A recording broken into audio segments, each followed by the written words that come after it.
Hello, everyone.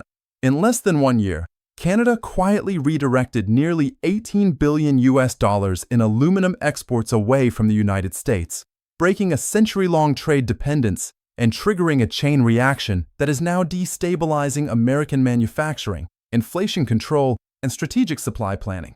There was no public announcement, no emergency trade summit, no diplomatic rupture between allies. For more than 100 years, the United States treated Canadian aluminum as a guaranteed input.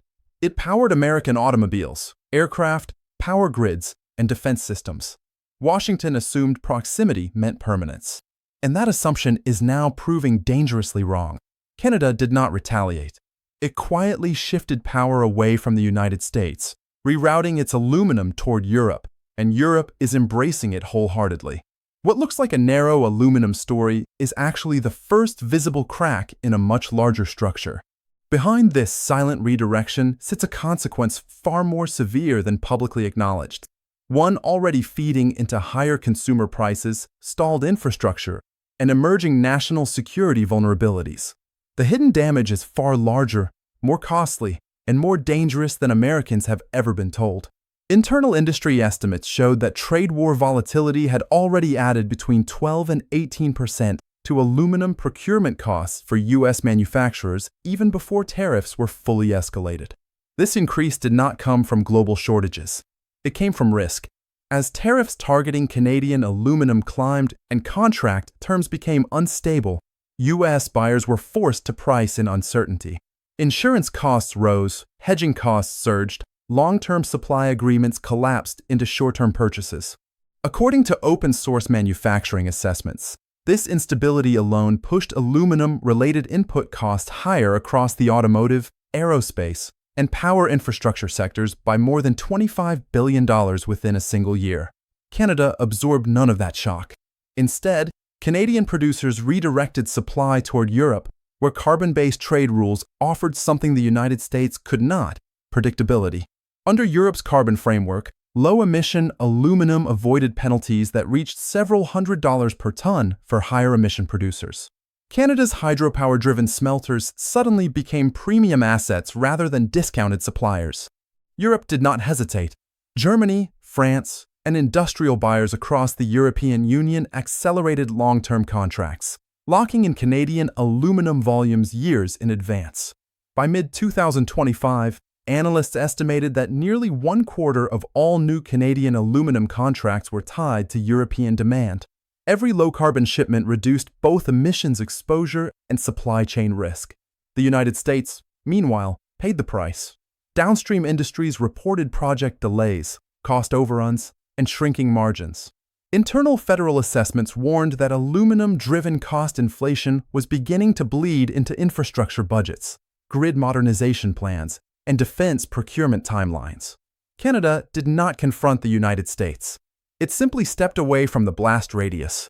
And here's what makes this shift truly dangerous. Aluminum is only the first material where this pattern is visible. The same trade war logic is now colliding with carbon rules across steel, cement, fertilizers, and energy inputs. What comes next does not just threaten American manufacturers. It threatens the economic foundation beneath them. By the second half of 2025, the aluminum disruption had moved far beyond trade statistics and into the daily economy of the United States. Open-source industry assessments showed that cumulative excess costs tied to aluminum supply instability had already surpassed $45 billion across manufacturing, infrastructure, and public procurement. These losses were not driven by global shortages. They were driven by volatility, uncertainty, and the sudden loss of predictable access to Canadian supply. The first impact surfaced in prices. Aluminum is embedded in automobiles, electric vehicles, appliances, housing materials, power transmission equipment, and packaging. As Canadian supply became less reliable and contracts shortened, U.S. manufacturers were forced to source higher-cost alternatives or absorb risk premiums. Analysts tracking cost pass-through effects estimated that aluminum-related instability alone added between 0.3 and 0.66 percentage points to consumer inflation during the year. For households, this translated into higher vehicle prices, rising home renovation costs, delayed grid upgrades, and higher utility bills. Employment pressure followed quickly.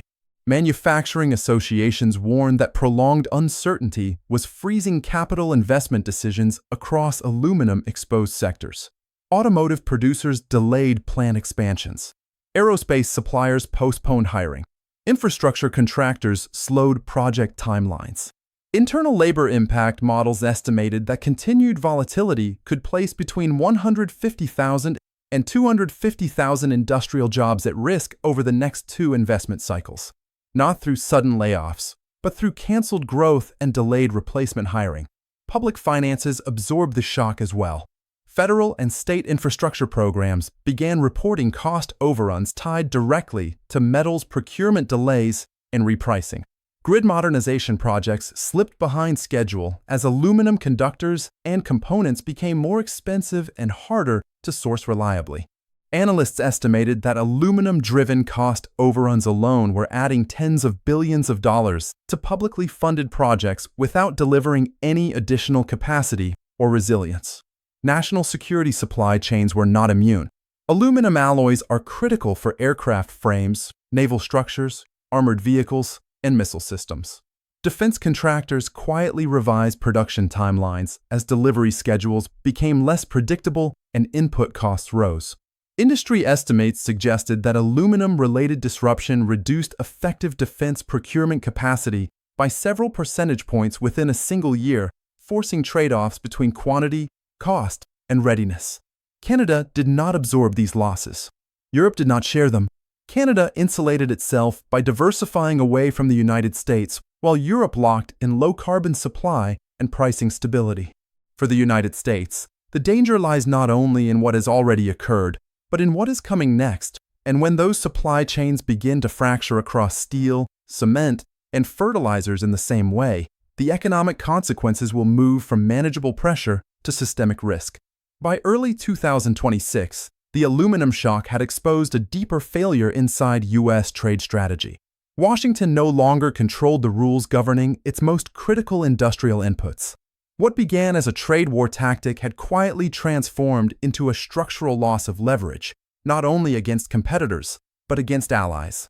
Open-source industrial capacity data showed that primary aluminum production in the United States had declined steadily for more than a decade. Since the mid-2010s, domestic smelting capacity fell by roughly 15%, leaving the country increasingly dependent on imported aluminum precisely as trade volatility intensified. Rebuilding that capacity is not a short-term option. Industry assessments estimate that restoring lost smelting output would require more than 10 years, tens of billions of dollars in capital, and access to low-cost clean electricity that most regions do not currently possess. Canada understood this imbalance. Europe exploited it. While the United States escalated tariffs, Europe offered something far more powerful: regulatory certainty. The European Union published carbon pricing trajectories years in advance, locked enforcement timelines through the next decade, and tied market access directly to emissions performance rather than political alignment. For manufacturers, this eliminated the single greatest risk factor in global trade: unpredictability. As a result, European buyers moved decisively. By late 2025, industry estimates suggested that European manufacturers had secured long-term low-carbon aluminum contracts covering volumes equivalent to nearly one-third of Canada's export capacity. Germany alone emerged as a cornerstone buyer, absorbing rapidly increasing shipments as it decarbonized its automotive, aerospace, and industrial base without sacrificing output. Canada did not negotiate power, it inherited it. For Europe, this shift delivered 3 simultaneous gains: reduced exposure to high-emission suppliers facing carbon penalties, stabilized industrial input costs during a period of global volatility, and strategic supply chains pulled closer to its regulatory orbit.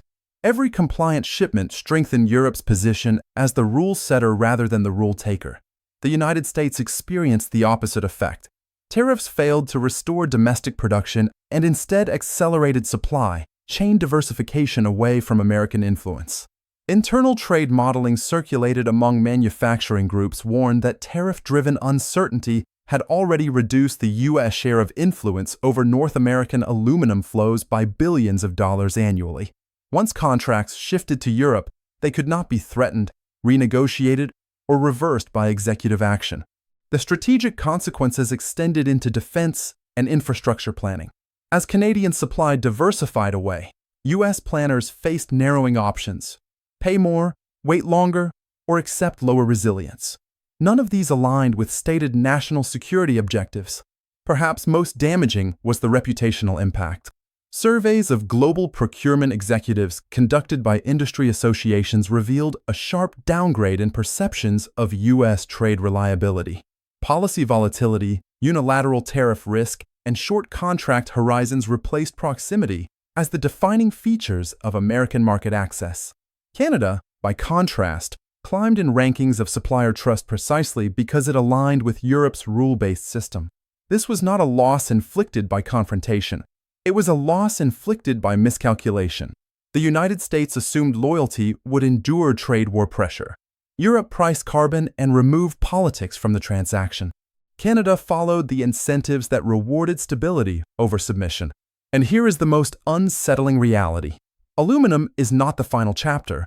The same regulatory logic is now advancing across steel, cement, fertilizers, and energy-intensive manufacturing. When those sectors cross the same threshold, the leverage gap facing the United States will widen dramatically. By the beginning of 2026, it had become increasingly clear that the aluminum shock was not a temporary disruption. It was the early phase of a structural realignment the United States was not prepared for. What Washington framed as a trade war tactic had collided with a global shift toward carbon-based trade rules, and the United States found itself on the wrong side of that transition. Long-term modeling from open-source economic institutes showed that if current trends persisted, the United States could face sustained cost disadvantages across multiple industrial sectors for the remainder of the decade. Aluminum was only the first exposure point. Steel, cement, fertilizers, and chemical inputs all exhibited similar carbon intensity gaps when measured against emerging European standards. Analysts estimated that more than 40% of U.S. heavy industrial exports would struggle to remain competitive in markets applying carbon border mechanisms by the end of the decade. Canada, by contrast, entered this period with structural advantages. Hydroelectric power dominance, cleaner industrial baselines, and early alignment with European carbon accounting positioned Canadian exports as compliant by default. Industry forecasts suggested that by the early 2030s, more than 60% of Canadian industrial exports could qualify for low-carbon trade preferences compared with less than 20% for the United States if no major policy shift occurred. The financial implications were severe. Persistent cost disadvantages translated into lower investment, weaker export growth, and slower productivity gains. Conservative projections indicated that prolonged loss of preferential access to allied supply chains could shave between 1 and 1.5 percentage points off annual U.S. economic growth over the next decade, representing trillions of dollars in foregone output when compounded over time. Capital responded accordingly. Institutional investors, pension funds, and sovereign entities increasingly reallocated funds toward jurisdictions aligned with future trade regimes. Canada benefited disproportionately, with clean industrial assets attracting tens of billions of dollars in inflows as investors sought regulatory stability and long-term returns.